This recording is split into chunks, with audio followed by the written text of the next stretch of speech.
O temperamento cristão. Mensagem de Albert Benjamin Simpson. Filipenses 1, versículo 7. Eu vos tenho no meu coração. Filipenses 1, 21. Para mim o viver é Cristo e o morrer é lucro. O primeiro capítulo de Filipenses nos dá um retrato do próprio coração e caráter do apóstolo. É desenhado por sua própria mão. No entanto, ele está livre de egoísmo e até mesmo inconsciente de si mesmo, enquanto revela tão completamente seu coração mais íntimo. É possível que nos revelemos em perfeita transparência e ainda assim não tenhamos nenhum pensamento sobre nós mesmos, assim como uma criança se revela mais completamente e ainda assim se esquece completamente. Uma carta tem essa vantagem sobre um sermão, pois deixa sair do coração do escritor, e os ensinamentos do Novo Testamento não são sermões ou homilias, mas cartas de afeição. O primeiro traço que nos impressiona neste esboço é a afeição do Espírito de Paulo. A santificação não tira de nossos corações o espírito de ternura e amor.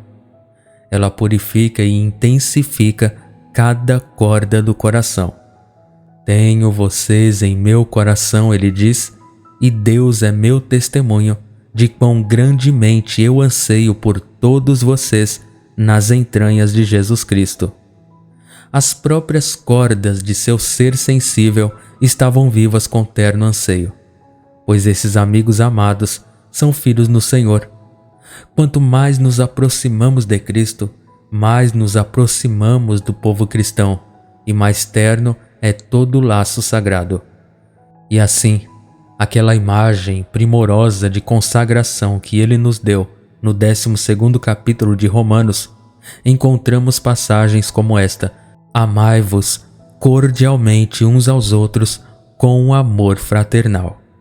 E aqui o encontramos dizendo um pouco mais tarde: se há, portanto, alguma consolação em Cristo, se há alguma consolação de amor, se há alguma comunhão de espírito, se há algumas entranhas e compaixões, completai a minha alegria, de modo que tenhais o mesmo modo de pensar, tendo o mesmo amor, sendo unânimes, tendo uma só mente.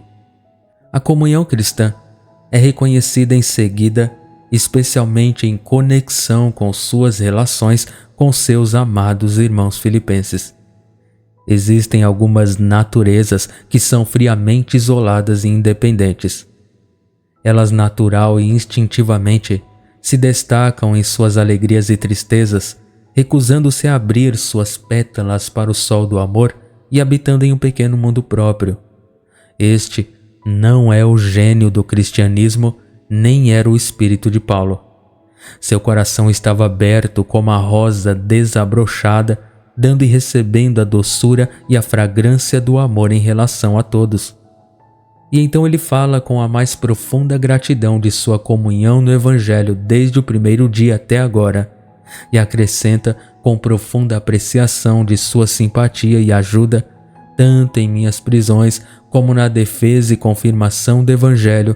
Todos vocês são participantes da minha graça. Ele reconhece a ajuda deles para ele e se alegra em seu poder de ser uma bênção para eles. Deus nos ligou assim uns aos outros, assim como os membros do corpo humano são ligados por juntas e mãos, e nos fez membros uns dos outros para que possamos compartilhar as bênçãos uns dos outros, possamos sentir os sofrimentos uns dos outros, possamos enriquecer a experiência uns dos outros. A comunhão cristã é uma ordenança de Deus, e todo coração verdadeiro deve ser capaz de se unir ao antigo credo com verdadeira plenitude de todo o coração. Eu creio na comunhão dos santos. A próxima qualidade que notamos neste retrato é o espírito de alegria, esperança e gratidão. Não há depressão nisso, não há reprovação nisso, não há sombra de descontentamento, crítica ou melancolia, mas é tudo apreciação, gratidão e confiança. Agradeço a Deus por cada lembrança de vocês. A própria lembrança deles lhe traz prazer e, enquanto ele olha para o futuro deles, ele não tem premonições, dúvidas ou medos, mas ele pode dizer: estou certo disto mesmo, que aquele que começou uma boa obra em vocês a aperfeiçoará até o dia de Jesus Cristo. Esta é uma bela qualidade no caráter cristão. Existem algumas pessoas que nos cansam por sua preocupação conosco, seus medos pelo nosso futuro, suas críticas às nossas falhas. Se Paulo tivesse alguma sugestão a fazer aos seus irmãos, ele sempre os banhava primeiro em um oceano de amor e então eles mal sabiam que ele estava criticando. Em uma de suas passagens mais bonitas, ele nos ordena a admoestar uns aos outros com hinos e cânticos espirituais. Cante para nossos amigos nossos conselhos e admoestações em vez de repreendê-los. Encontramos isso de uma forma muito marcante nas epístolas de Nosso Senhor às 7 igrejas da Ásia. Sua primeira palavra é sempre elogio, e depois que ele reconheceu em seu valor total as coisas que são excelentes, ele então lhes fala das coisas que devem ser mudadas. Deus nos dá o amor que tudo crê e tudo espera, assim como tudo suporta. Em seguida, notamos o espírito de oração altruísta por seus irmãos. Em toda essa epístola, não encontramos Paulo oferecendo uma única oração por si mesmo. Na verdade, ele lhes diz um pouco mais tarde que não tem necessidades, tenho tudo e tenho abundância. Ele tem o suficiente para dar, e seu único pensamento é abençoar os outros. Nós o encontramos orando por eles a cada respiração e a cada lembrança, sempre em cada oração minha por todos vocês, fazendo pedidos com alegria. E no entanto, sua oração não é uma mera redundância de palavras ou emoções. É uma petição inteligente, discriminadora, positiva e muito útil por coisas reais, coisas que eles realmente precisam. Isto eu oro, ele diz, para que o vosso amor abunde mais e mais em conhecimento e em todo julgamento, para que aproveis as coisas excelentes, para que sejais sinceros e sem ofensa até o dia de Cristo. Ele quer que eles tenham bênçãos reais e muito definidas, que sejam claros em seu caráter e experiência, e que alcancem as mais altas possibilidades de perfeição cristã, para que no dia de Cristo ele possa apresentá-los irrepreensíveis e inofensivos, e possa se alegrar por não ter corrido em vão nem trabalhado em vão. O espírito de fé vitoriosa sobre dificuldades e provações. Seu caráter não era suave e efeminado, languidamente desenvolvido por associações fáceis e sentimentais, mas era disciplinado no forte conflito da adversidade e do sofrimento. Enquanto escrevia essas linhas requintadas de coragem, gratidão e amor, ele próprio era um prisioneiro no quartel romano, dormindo todas as noites entre 2 soldados e esperando ser levado diante de um juiz cruel e perverso para ser julgado por sua vida. No entanto, ele tem tanto medo de que eles possam ser desencorajados por suas dificuldades, que se apressa para fazê-los entender que as coisas que me aconteceram contribuíram para o avanço do Evangelho, e que seus próprios laços e aflições realmente levaram a resultados mais gloriosos para a causa do Mestre. Os soldados que foram acorrentados a ele foram convertidos por sua influência, e os irmãos que eram tímidos antes foram encorajados por seu exemplo corajoso a dar um testemunho mais ousado por Cristo.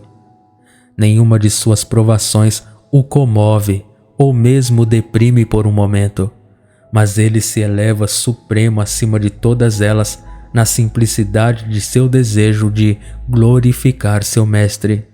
Espírito corajoso e glorioso, destemido pelas perseguições da terra ou pelo ódio do inferno, brilhando como uma estrela brilhante, mais brilhante pela escuridão ao seu redor, florescendo como uma rosa doce em meio às geleiras dos Alpes, triste, mas sempre alegre, como pobre, mas sempre enriquecendo a muitos, como nada tendo e ainda assim possuindo todas as coisas. Vitória sobre as pessoas. Mais difíceis ainda do que as circunstâncias são os corações humanos, naturezas por simpatia conosco, almas que parecem especialmente ajustadas para irritar, dilacerar e raspar nossos sentimentos mais sensíveis. Paulo fala de alguns que até pregam o evangelho por inveja e por contenda, e sob o próprio disfarce de bondade e serviço, visam apenas humilhá-lo e feri-lo. É muito difícil se elevar acima de pessoas que deturpam nossos melhores esforços, se opõem a nós em nossos esforços mais sagrados e, em nome da religião, são apenas emissários do ódio e do mal. Mas Paulo poderia suportar até isso enquanto eles pregassem Cristo. Embora fosse por contenção e fingimento, ele poderia dizer: nisso me alegro, sim, e me alegro. Se o Mestre fosse glorificado, se a verdade fosse espalhada, se o Evangelho fosse tornado conhecido, essa era sua única preocupação e sua suprema satisfação. Certamente esta é uma natureza maior, mais nobre do que todos os ciúmes mesquinhos e rivalidades de seitas e partidos. O pensamento pode muito bem cobrir com um rubor de vergonha muitos que usaram até mesmo seu trabalho cristão como um meio de autoglorificação ou a gratificação de intolerância, preconceito e controvérsia. Devoção a Cristo. O segredo de tudo isso era sua devoção sincera a Jesus Cristo. A única coisa pela qual ele se importava, vivia e estava disposto a morrer, era que Cristo pudesse ser magnificado em seu corpo, seja pela vida ou pela morte, e a única frase ilustre na qual ele a exalta como um sinal de paixão de amor é este epigrama imortal: porque para mim o viver é Cristo e o morrer é lucro. Este é o segredo de toda alma gloriosa e de toda a vida séria, intensa e fervorosa devoção ao Senhor Jesus Cristo. Era a única ambição da vida de Paulo, e como uma grande torrente vulcânica, varria tudo em sua corrente, transfundia tudo em sua própria chama ardente e o tornava escravo de Jesus Cristo. O amor de Cristo me constrange. Não era mero amor a Cristo, mas amor devotado. Não era mera consagração, mas consagração inteira. Não era viver para Cristo, mas era viver somente para Cristo. Uma santa indiferença. O motivo supremo de amor de Paulo por Cristo o elevou acima de toda preferência egoísta e o capacitou a se importar pouco com ganho ou perda, vida ou morte por si só. Quando ele parou para pensar se preferia viver ou morrer, ele ficou perdido para decidir. Pessoalmente, ele preferia ir e estar com Cristo, e ainda assim, quando ele pensava em seu trabalho e seus irmãos, ele ansiava por permanecer com eles. Ele estava naquele estado de espírito onde o mundo não podia nem atraí-lo nem distraí-lo. Como o general Gordon, quando Mandy o ameaçou de morte, e ele sorriu em seu rosto e disse: "Você não poderia me fazer um favor maior do que me apresentar assim rapidamente à presença do meu melhor amigo e ao gozo da minha mais alta recompensa?" Tais homens não têm nada a perder, nada a ganhar, nada a temer. A vida encontrou um equilíbrio perfeito ao ser equilibrada a partir do centro e fixada para sempre em seu verdadeiro eixo em devoção somente a Cristo. Uma confiança sublime. Sua própria indiferença lhe deu fé. Porque ele não se importava com a vida por si só, ele sabia que deveria viver e era capaz de reivindicá-la não para si mesmo, mas para Cristo e para os outros, e assim ele podia acrescentar: tendo essa confiança, sei que permanecerei e continuarei com todos vocês para seu avanço e alegria da fé. A maneira de ter fé para a cura é desistir de sua vida por Cristo e então tomá-la de volta de Cristo por Cristo.